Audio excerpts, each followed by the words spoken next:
இந்த சிலை தான் உலகத்திலே முதல்ல திறக்கப்பட்ட ராஜேந்திர சோழனின் முழு உருவ வெண்கல சிலை. 600 கிலோ, 9 அடி உயரம், பீடத்துடன் சேர்த்து 15 அடி உயரத்தில் இந்த சிலை அமைக்கப்பட்டிருக்கு. இந்த சிலையில நிறைய டீடைலிங்கோட பண்ணிருக்காங்க. கம்பீரமான முறுக்கு மீசையும், நெற்றியில் பட்டையும், கிரீடத்தில் நடராஜ பெருமானையும், பிறையுடன் கங்கையும், கிரீடத்தின் உச்சியில் கொன்றை பூவோட ரொம்ப அழகா காட்சி தராரு. புலி சின்னம் பொறிக்கப்பட்ட பகுல் பெல்ட் மற்றும் வீர வாளை கையில் வச்சுக்கிட்டு ராஜ உடையோட ரொம்ப கம்பீரமா நிக்கிற மாதிரி இந்த சிலையை வடிவமைப்பு பண்ணிருக்காங்க.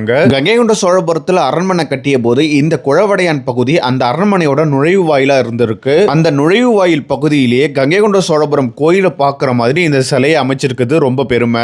எசலாம் செப்பேடோட முத்திரை, கடவுளையும் மன்னரையும் ஒன்றாக ஒப்பிடும் திருக்குறள்னு சொல்லி ரொம்ப அழகா டீடைலிங்கா இவருக்கு ரொம்பவே பார்த்து பண்ணி வச்சிருக்காங்க. கங்கை கொண்ட சோழபுரம் கோயில்ல உள்ள மாதிரியே அழகான 2 துவார பாலகர்கள்னு இவரோட பெருமையை சொல்ற மாதிரி அழகான கல்வெட்டையும் வச்சிருக்காங்க. இத்தகைய பெருமை வாய்ந்த இந்த சிலை எங்க இருக்குன்னு பாத்தீங்கன்னா அரியலூர் மாவட்டம் குழவடையான்ல உள்ள கோகிலாம்பாள் கல்வி நிறுவனங்கள்ல தான் இந்த சிலையை திறந்திருக்காங்க. இப்படிப்பட்ட ஒரு மாமன்னன் இந்த மண்ணில் வாழ்ந்திருக்கான்னு சொல்லி அடுத்த தலைமுறைகளும் தெரிஞ்சுக்கணும்னு தான் இந்த சிலையை நம்ம பள்ளிக்கூடத்தில் திறந்திருக்கோம் தம்பின்னு சொல்லி பள்ளியோட நிறுவனர் நம்ம கிட்ட சொன்னாரு.